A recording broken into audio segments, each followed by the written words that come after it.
Assalamualaikum warahmatullahi wabarakatuh. Bismillahirrahmanirrahim. Alhamdulillahi rabbil alamin. Wassalatu wassalamu ala sayyidina Muhammadin al-amin wa ala alihi wa sahbihi ajma'in. Subhanaka la ilma lana illa ma 'allamtana innaka antal alimul hakim. Rabbi shrah li sadri wa yassir li amri wahlul 'uqdatam min lisani yafqahu qawli. Innallaha la yuzlimu an-nasa syai'a walakinna an-nasa anfusahum yuzlimun. Sesungguhnya Allah tidak menzalimi manusia sedikit pun, tetapi manusialah yang menzalimi diri mereka sendiri. Tuan-tuan, puan-puan, para jamaah yang dirahmati Allah sekalian, alhamdulillah. Baik, kita terus sambung muka surat 43, masalah 47. Bulan lepas kita berhenti di masalah 46 lah, iaitu kita ulang balik sikit. Syarat-syarat sah berjamaah dan mengikut imam. Masalah 46.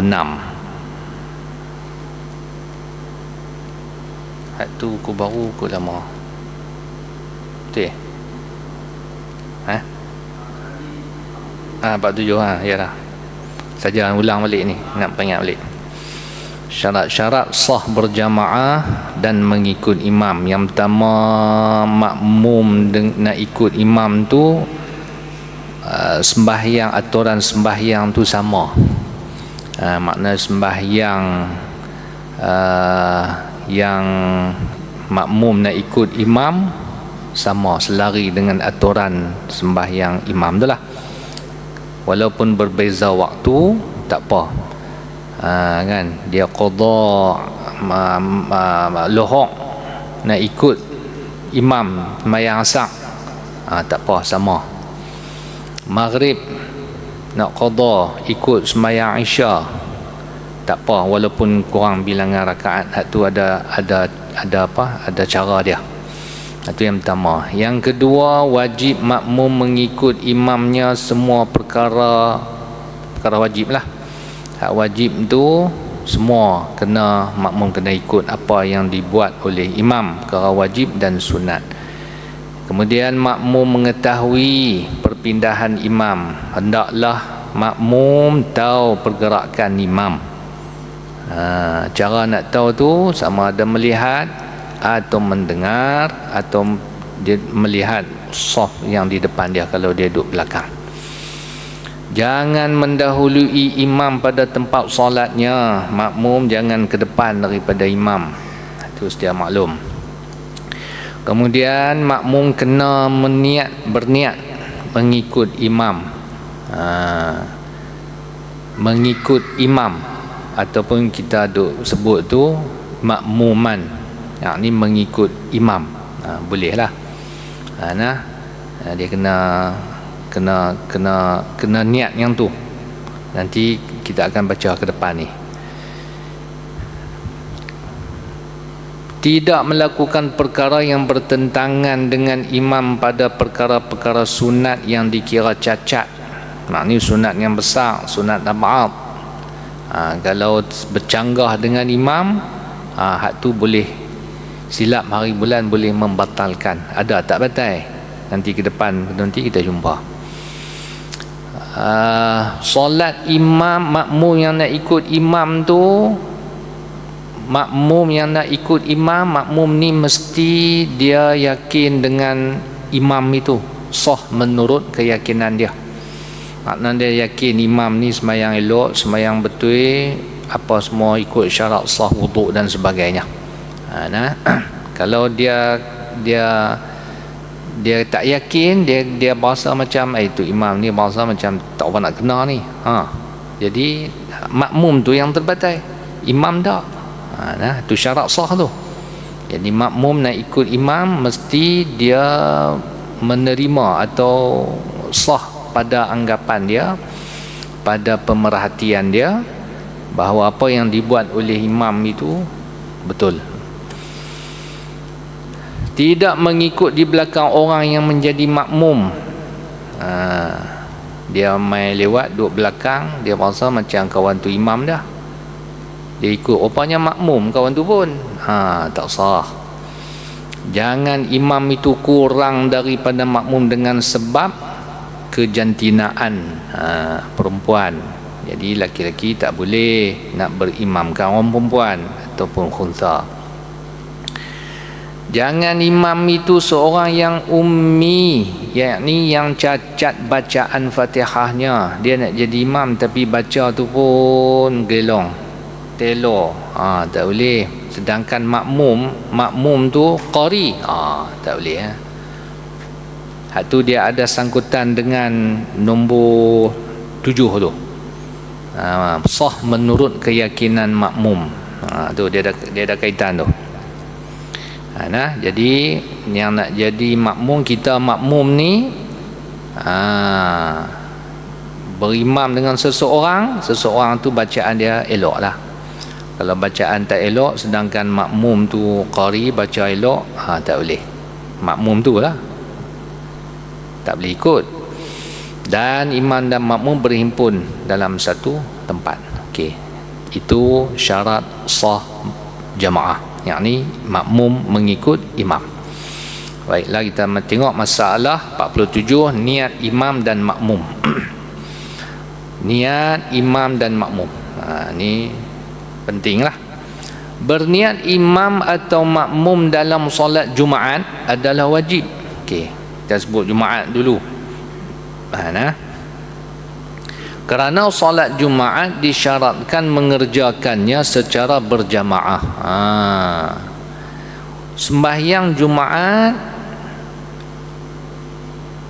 dua-dua kena wajib berniat masing-masing. Imam wajib niat imam, makmum kita wajib berniat makmum. Kalau tak niat macam tu, kita lah seutamanya makmum tak sah. Pasal sembahyang Jumaat, syarat sah sembahyang Jumaat ialah dibuat secara berjamaah. Jumaat tu sendiri. Jadi imam wajib niat imam, makmum wajib niat makmum. Jadi semua dua-dua pihak kena berniat masing-masing. Jika imam tidak berniat sebagai imam ketika takbiratul ihram, maka tidak sah solat Jumaatnya. Imam penting. Ni kadang-kadang imam kot dia teralik, kita bimbang juga lah. Takut dia terbawa-bawa daripada sembahyang fardu, sembahyang waktu, sembahyang Jumaat pun dia buat khalid. Tak sah Jumaat naya. Jadi imam nak kena faham, nak kena peka masalah ni. Makmum lebih-lebih lagi lah. Kita makmum ni lebih-lebih lagi lah kena niat. Makmum, aku solat Jumaat mengikut imam 2 rakaat, mengikut imam lillahi ta'ala. Usalli fardal jumu'ati raka'ataini ma'muman lillahi ta'ala. Tuhan yang lafaz bahasa Arabnya, tu lafaz bahasa Arab. Hak Melayu kita sebut di mulut.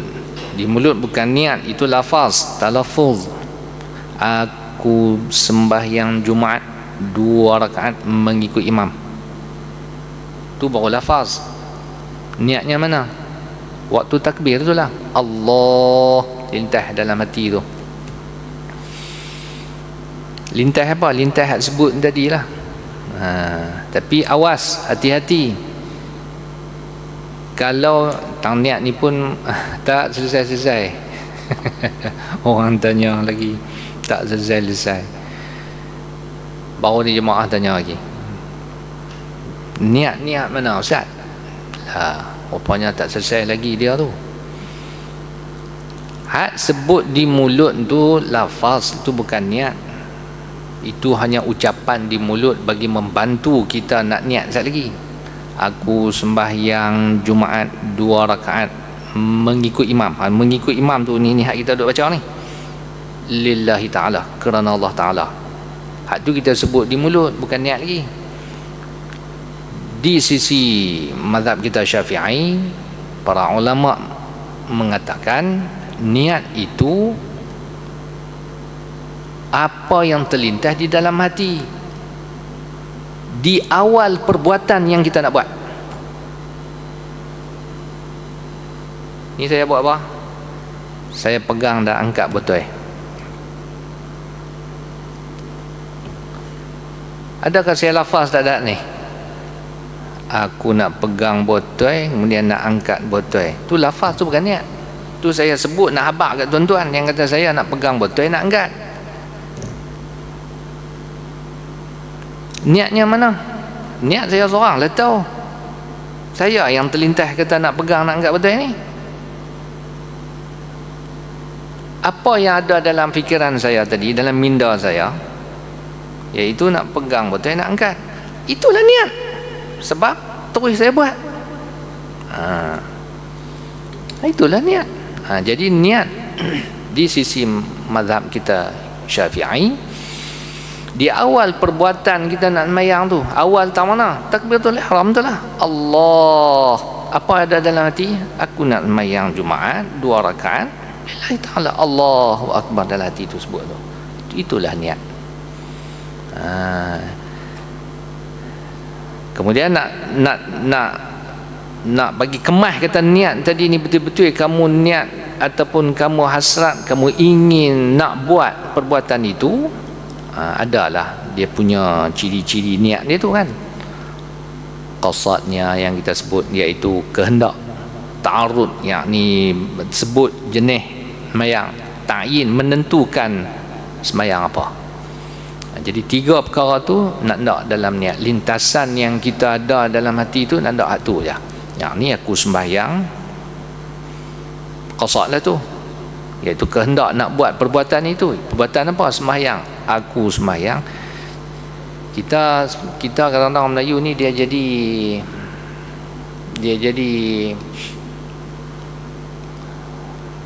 orang kata apa, kadang-kadang orang tua beradon kan. Tabiat pun tabiat lah, beradon kan. Aku sahaja aku sembahyang Jumaat 2 rakaat menghadap kiblat kerana Allah Ta'ala, makmuman lagi, mengikut imam. Jadi panjang. Apabila jadi panjang, sebab kita bukan orang Arab, jadi kita nak susun satu-satu. Apabila nak susun satu-satu, nak padankan waktu dalam takbiratul ihram, Allah. Oleh kerana nak susun niat tadi, terjemahan tu panjang, dia jadi panjang tu yang Allah tu dia sampai kat 10 harakat. Ini jadi panjang. Ulama peralus lagi, apabila dia jadi panjang macam tu, yang kamu duk susun dalam hati, hak tu dah tak jadi niat dah. Ulama kata hak tu jadi kata-kata hati. Allah, kamu duk kata-kata dalam hati, duk susun ayat tu. Aku sembahyang maghrib 3 rakaat mengikut imam kerana Allah Ta'ala.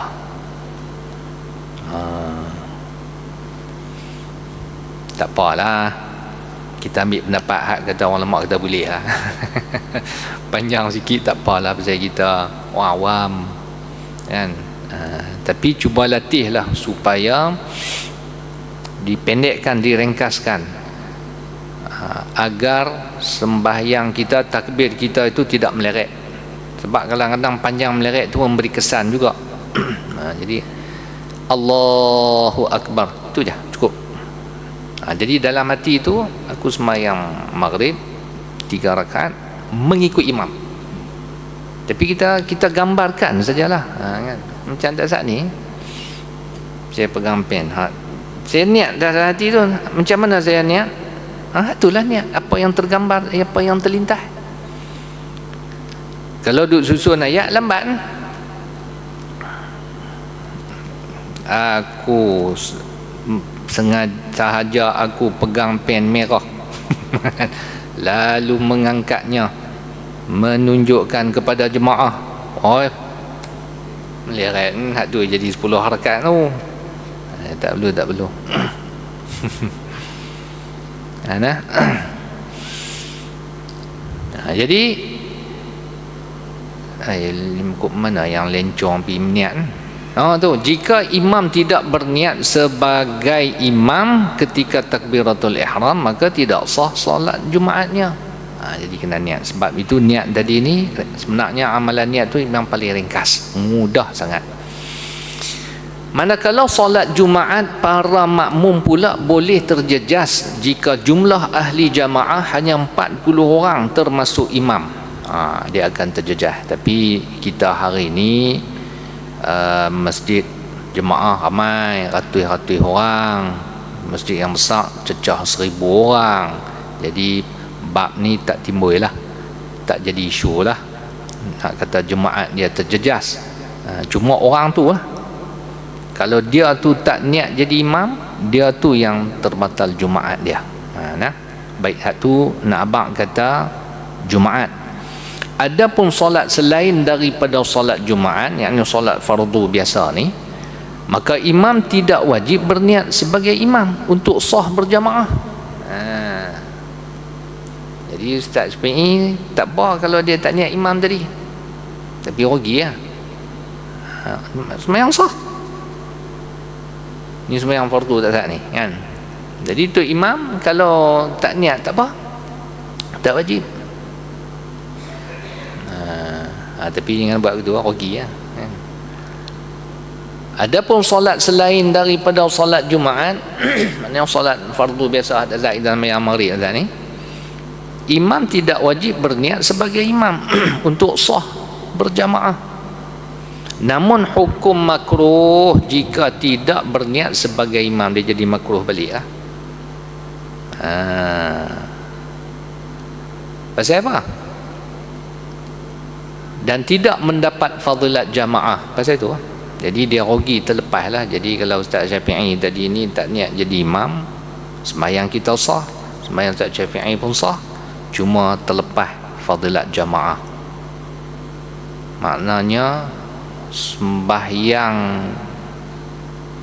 pahala jemaah tu tak ada, dia anggap sembahyang seorang diri. Kita makmum turut dia, kita dapat, bila kita niat mengikut imam, mengikut dia, dia pula tak ikut, tak jadi imam, dia tak niat jadi imam, jadi seolah macam dia sembahyang seorang. Dia terkeluar daripada jamaah, kerugian tu yang jadi makruh tu. Baik, solatnya dikira solat seorang diri. Nanya, bagaimanapun imam boleh mendapat fadilat jamaah jika dia berniat sebagai imam walaupun setelah takbiratul ihram, dan fadilat jamaah itu dikira dari dia mula berniat sebagai imam, bukan sebelumnya. Itu keistimewaan. Dalam sembahyang fardu biasa tak apa kalau kita niat lewat, kok-kok lah. Saya pun pernah terjadi, kita terlupa niat imam, tapi lepas pada dalam sembahyang sebelum baca Fatihah selit balik lah. Tapi waktu takbir awal itu dia tak dapat lah pahala jemaah. Tengah-tengah sembahyang baru dia teringat, dia niat saja, tak batal sembahyang, tak batal. Mula dia selit jemaah, imam itulah mulanya dia dapat pahala jemaah. Tapi separuh dah lah kan, rugi lah. Baik, manakala bagi makmum disyaratkan berniat mengikut imam atau menjadi makmum. Baik, yang ni ada kaitan nak muka surat sebelah nombor 5 atas tu.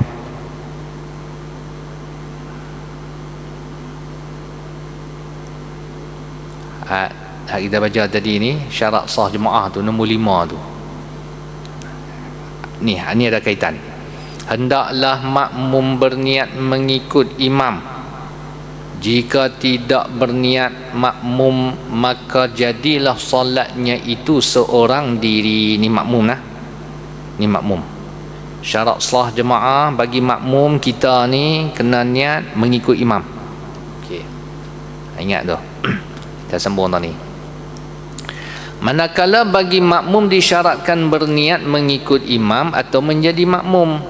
Jika tidak berniat mengikut imam atau menjadi makmum, sedangkan dia mengikut perbuatan imam seperti rukuk atau sujud atau rukun-rukun yang lain, maka boleh membatalkan solatnya.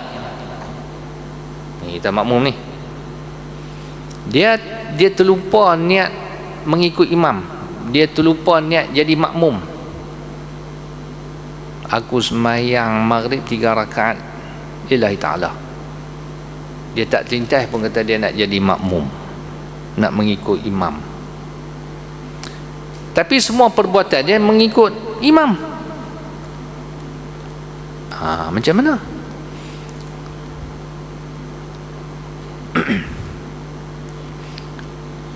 Had nombor 5 tu, nombor 5 had masalah sebelum had kita baca tadi ni. Jika tidak berniat makmum, maka jadilah solatnya itu seorang diri, kan? Maknanya sembahyang dia tak batal. Awal tak batal. Kalau betul dia tak niat jadi makmum, dia tak mengikut imam, maka jadilah dia sembahyang seorang diri. Apabila jadi sembahyang seorang diri, dia tak terikatlah dengan jemaah tu, dia tak terikat dengan imam tu. Dia boleh terus bila-bila masa, walaupun dia duduk saf pertama. Ogi tu tak payah, memang ogi lah. Sebab oleh kerana dia tak niat jadi makmum, tak mengikut imam atau mengikut imam, maka sembahyang dia macam seorang diri. Apabila seorang diri, dia boleh buat terus seorang-seorang dia. Tapi kalau dia ni dia patah balik tang ni.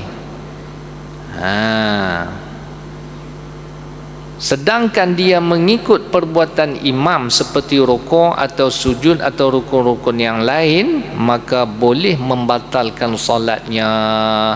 Ini jika dia lama menanti lagi mengikut imam. Maknanya oleh kerana dia niat tadi tak ikut imam, tak jadi makmum, lepas habis baca Fatihah, lepas tu dia baca surah, lepas surah dia boleh rukuk terus. Sebab dia dihukum sembahyang seorang diri. Tiba-tiba dia duduk tunggu, lepas habis baca surah pun dia duduk tunggu apa? Tunggu nak ikut imam. Pasal apa? Ini yang membatalkan solat dia. Sebab dia menggantungkan suara ni, mengikat solat dia, sembahyang dia dengan imam, sedangkan hang tak ikut. Batal.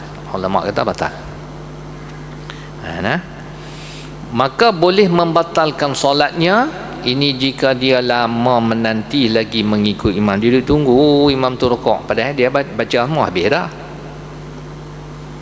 Dapat difahami bahawa adalah tidak wajib berniat jamaah di dalam takbiratul ihram pada solat fardu 5 waktu, tetapi afdal diniatkan dalam takbiratul ihram untuk mendapat fadilat jamaah dari awal solat. Jika tidak niat berjamaah, solatnya sah tetapi tiada fadilat jamaah dan menjadi solat seorang diri. Yang ni kalau dia tak niat mengikut imam daripada awal lah. Baik, kes macam ni kok lah waktu niat dia terlupa.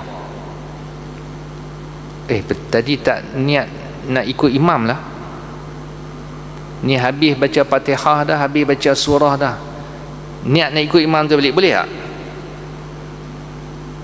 Maknanya dia tak sebut dalam niat tu, dalam takbir lah, dah habis baru dia teringat, habis Fatihah, habis surah lah, baru nak teringat, nak terlintas nak ikut imam. Boleh tak? Boleh. Ya, boleh. Boleh. Hukum dia sama macam imam tadi. Maknanya dia dikira berjamaah waktu tu. Tapi kalau dia tak niat tapi ikut sembahyang imam itu, tu batal.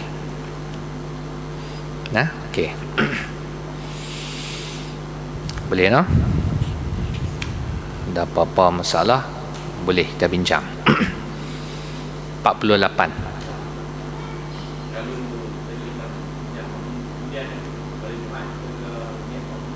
Tak boleh. Tu yang saya letak awal waktu mayang Jumaat itu, dia kena dalam dari awal.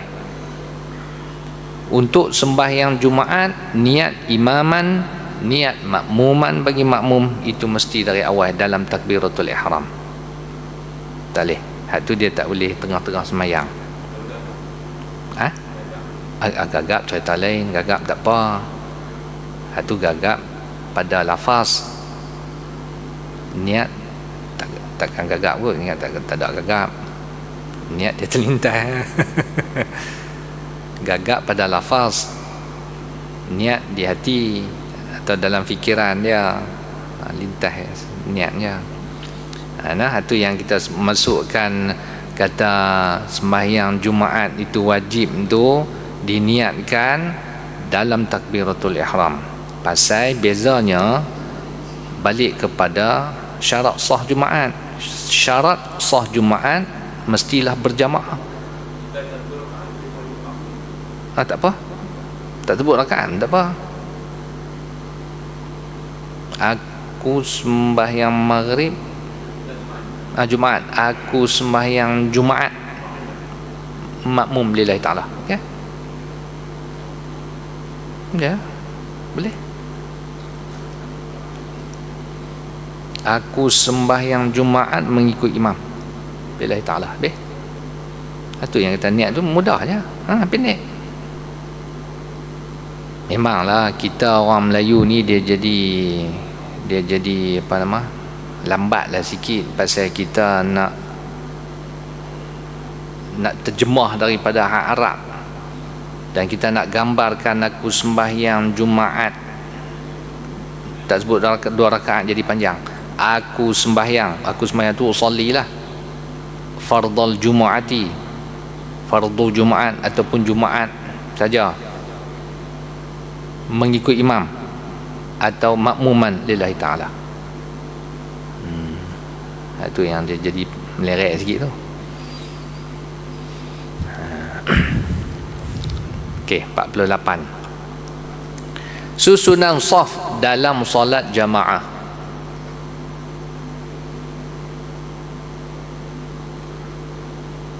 Masalah 48, susunan saf dalam solat jamaah. Adalah penting memelihara susunan saf serta kedudukan para jamaah, kerana susunan saf memberi kesan yang besar kepada solat. Jika tidak memelihara susunan saf dengan betul, maka boleh menghilangkan fadilat jamaah. Kalau kita tak jaga saf, boleh menghilangkan fadilat jamaah. Sembahyang jamaah tu dapat, tapi fadilat lain tu. Nabi SAW sangat mengambil berat pembentukan saf yang sempurna. Hendaklah kaum lelaki membentuk saf dan berada di belakang imam. Kemudian saf kanak-kanak lelaki.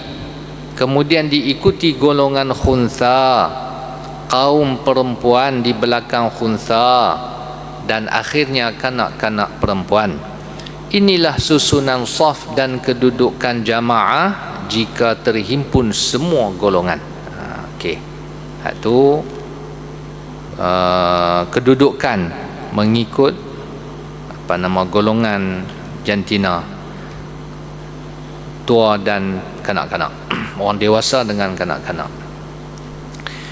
Lelaki dulu, kemudian kanak-kanak lelaki, kemudian khuntha kalau ada, kemudian wanita, kemudian di belakang kanak-kanak wanita, budak-budak perempuan. Baik. Yang pertama, imam dengan seorang makmum lelaki.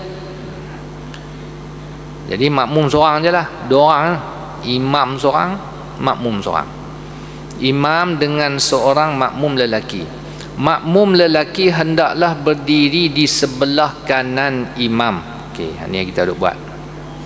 Kita nak kena bagi faham kata kedudukan ini kedudukan yang penting dalam solat. dan berada di belakang sedikit daripada imam. Tumit kaki makmum tidak boleh melebihi tumit kaki imam. Jika makmum berada di sebelah kiri atau belakang imam, hukumnya makruh serta menghilangkan fadilat jamaah. Itu yang kata penting. Dia jadi makruh, sembahyang sah betul, tapi tak dapat pahala fadilat jamaah tu tak ada. Baik, kita balik kepada masalah yang kata pahala jemaah ni. Kita nak ni muka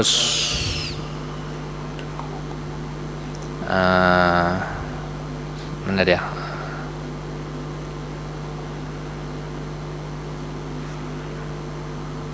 Masalah 36. Tuan-tuan boleh rujuk baca balik masalah 36, bab fadilat ataupun pahala sembahyang jemaah. Ada dua riwayat. Satu riwayat Nabi sebut 25, satu riwayat lagi Nabi sebut 27. Masalah 36 kita dah hurai, Imam Nawawi dah bagi penerangan. Jadi yang kata mai masalah-masalah ke depan ni tak akan jumpa ke depan lagi ni. Hilang fadilah Jumaat, fadilah jamaah, tak dapat fadilah jamaah, apa pula? Maksud kaitan dengan masalah 36 tu, pahala jamaah itu, sembahyang jamaah yang Nabi sebut, yang kita pegang 27 lah. Ulama memegang riwayat yang 27. Sekali terdirinya jamaah, seorang imam seorang makmum, sembahyang jamaah ada, ya itu sembahyang jamaah. Dapat tak pahala 27? Confirm dapat. Confirm dapat. Kemudian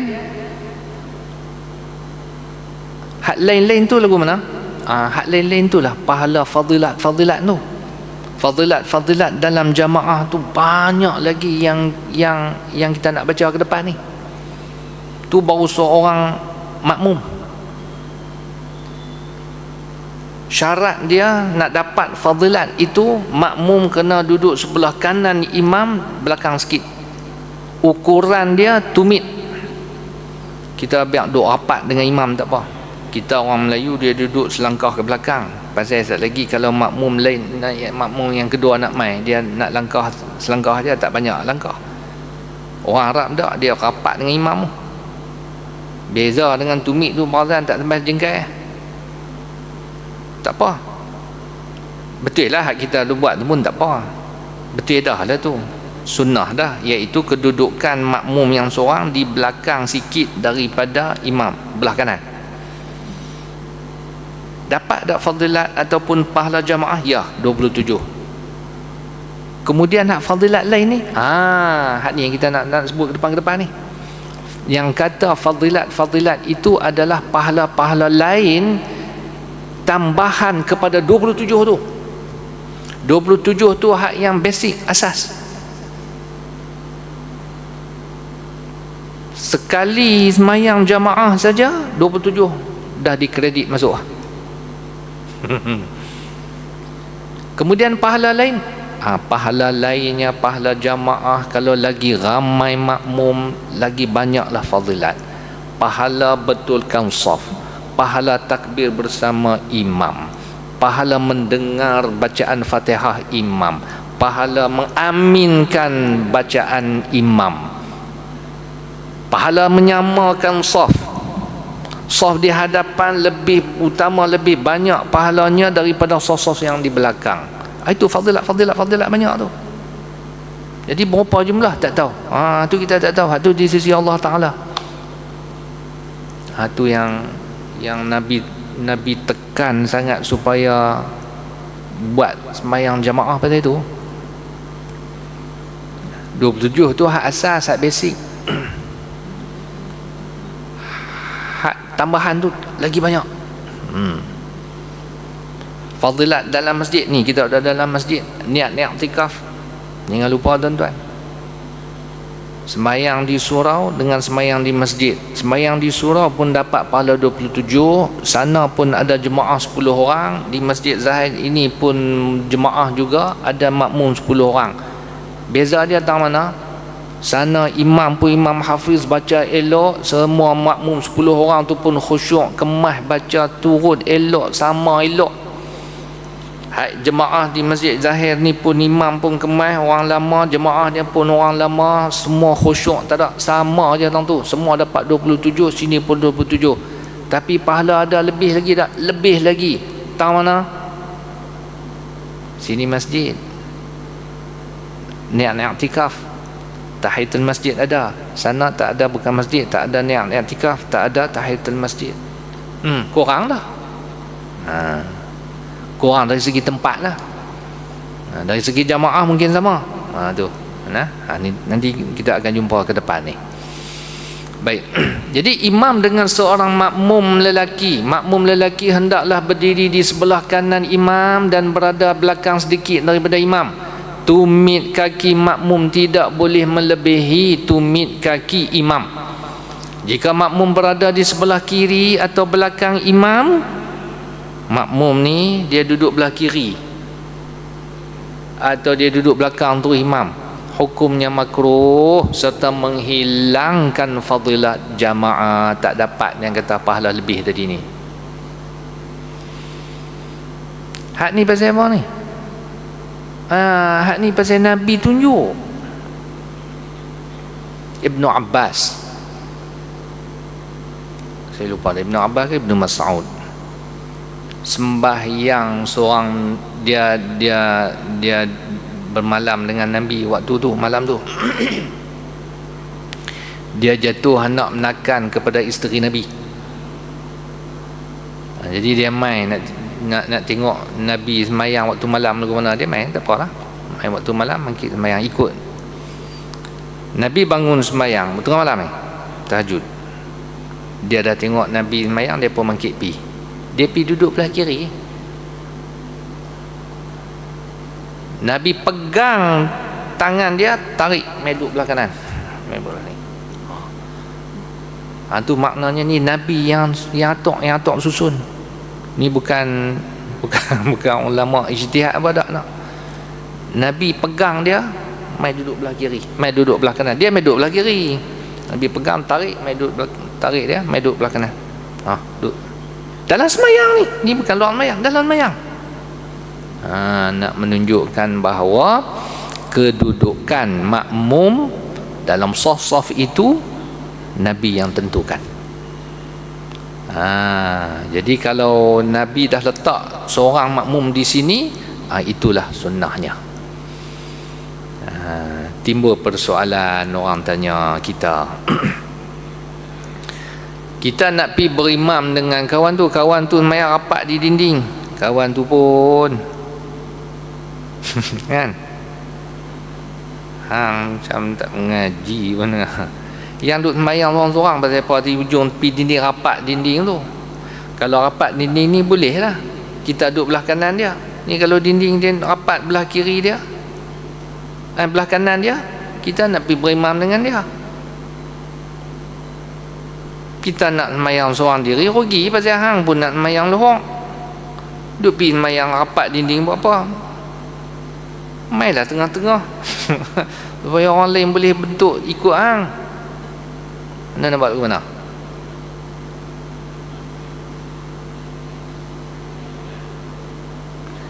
PL kita orang Melayu mampu biar aku main orang aku.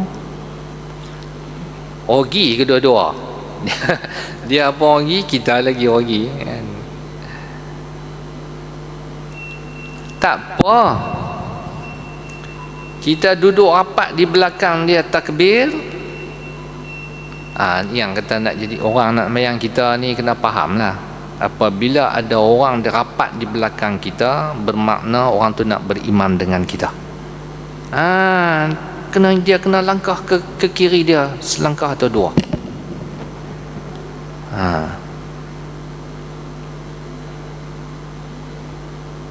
Allah, kita duduk belakang dia rapat, Allahu Akbar. Kalau dia tak sedang juga, baru boleh sentuh. Dia kena faham lah. Orang ni dia kena faham. Kalau dia tak faham juga, mana dia memang dia tak erti, tak mengaji lah kan. Nah, dia kena faham. Kita pun sama lah. Kalau kita mungkin kita kata tak ada orang takut nak ikut jemaah, tak ada takut, kita pun duduk rapat belah kanan di dinding. Tiba-tiba ada orang mai tengok kita, oh dia ni haji ni dengan jubah dengan apa semua, nampak mayang lendik elok, orang pun berimam dengan kita. Kalau orang tu berimam dengan kita walaupun duduk tersorok di rapat di dinding, maknanya dia tu pun mengaji, dia pun faham nak sembahyang jemaah. Dia duduk belakang kita, Allahu Akbar, ya kita kena faham, kita injak ke kiri selangkah atau 2 langkah, mai ke tengah. Sekali lagi dia ni emang kekal di tempat dia ataupun dia langkah sikit lah ke depan untuk rapat. Itu keadaan dia. Imam dengan 2 orang makmum lelaki. Masuk bunyi dah kan Aisyah? Sikit ke?